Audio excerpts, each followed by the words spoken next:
Assalamualaikum warahmatullahi wabarakatuh.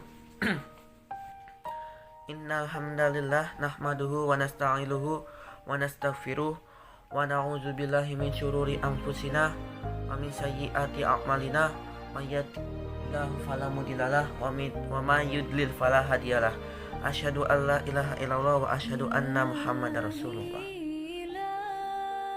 Di sini saya akan menceritakan satu kisah, yaitu Khadijah binti Khuwailid yang biasa kita ketahui sebagai istri Rasulullah SAW.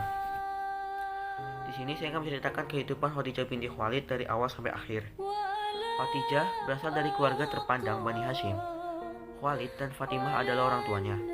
Ia tumbuh menjadi gadis yang pandai dan bijaksana.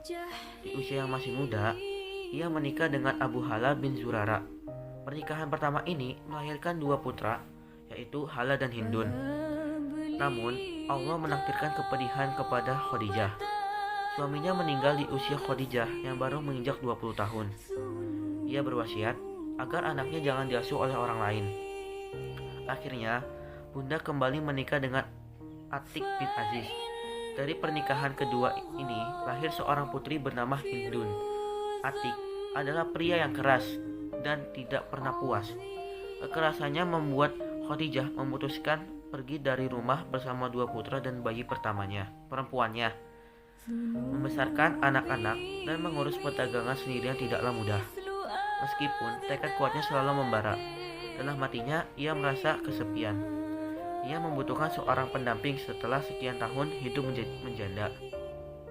Kali ini, Khadijah ingin menyerahkan urusan perdagangan kepada orang lain. Pembantunya mengusulkan Abu Thalib dan keponakannya yang terkenal jujur dalam mengelola perdagangan. Namun, karena alasan sudah tua, akhirnya Abu Thalib menyuruh sang keponakan yang mengambil alih. Dengan perintah tersebut, pemuda yang akhirnya diketahui Khadijah sebagai Muhammad pergi ke kediaman Khadijah. Kontrak kerja pun terjadi.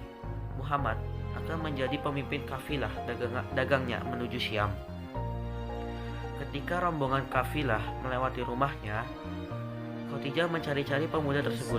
Ia melihat pemuda itu yang paling bersinar di antara banyaknya kerumunan orang. Seketika, hati Khadijah berdebar-debar.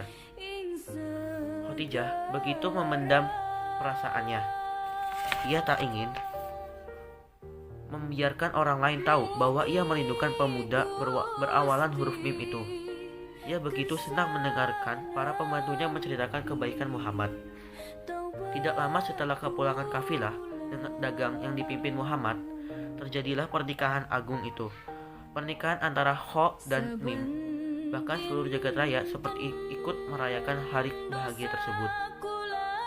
Muhammad begitu dicintai Khadijah, ketiga anaknya, dan seluruh keluarganya.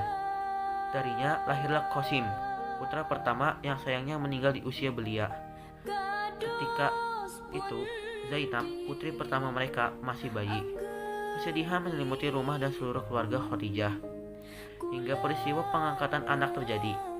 Anak istimewa itu adalah seorang budak bernama Zaid bin Haritsah. Setelah itu, lahirlah dua anak perempuan, Ruqayyah dan Ummu Kulsum. Lalu Fatimah lahir di masa menjelang kenabian. Di akhir usia 30-an, Muhammad sering bertafakur ke Gua Hira sendiri maupun bersama istrinya Khadijah. Ia sering melihat dan mendengar hal yang membuatnya tak nyaman.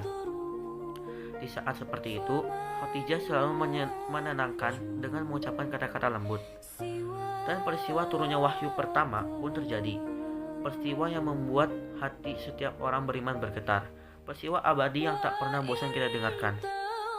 Selimuti aku, pinta Rasulullah ketika sampai di rumah. Dengan penuh kasih sayang, Khadijah berusaha menenangkan suaminya. Warakah, saudara Khadijah, menerangkan bahwa yang datang menemui Muhammad adalah makhluk yang sama mendatangi Musa, yaitu malaikat Jibril.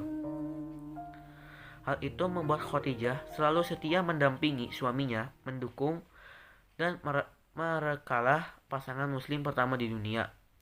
Rasulullah mulai berdakwah kepada keluarga dan sahabatnya. Namun, semakin hari semakin banyak pengikut Rasulullah. Hal itu membuat geram kaum musyrikin. Akhirnya, mereka membuat kesepakatan untuk memboikot Rasulullah dan pengikutnya. Di masa-masa sulit itu, Khadijah berusaha membagikan apa saja yang ia punya kepada kaum muslimin yang tertindas dan kelaparan. Semua kekayaannya terkuras habis selama 3 tahun masa pembokoitan tersebut. Setelah masa sulit itu berakhir, Khadijah jatuh sakit. Di dalam pembaringannya, ia menyebutkan segala nama baik sang suami, Rasul Allah. Tahun itu disebut tahun duka cita karena Abu Thalib dan Khadijah, paman dan istri tercinta Rasulullah SAW, pergi menuju Sang Pencipta. Dengan penuh kesedihan, Rasulullah mengoreskan 4 buah garis ke tanah dengan cabang pohon kurma. Tahukah kalian apa arti 4 garis ini? Tanya Rasulullah. Rasul Allah pasti tahu yang sebenarnya, jawab para sahabat. 4 garis ini menggambarkan 4 wanita ahli surga yang paling mulia. Khadijah binti Khuwailid, Fatimah binti Muhammad, istri Fir'aun, putri Muzahim, Aisyah, dan Maryam putri Imran. Semoga Allah meridhoi mereka.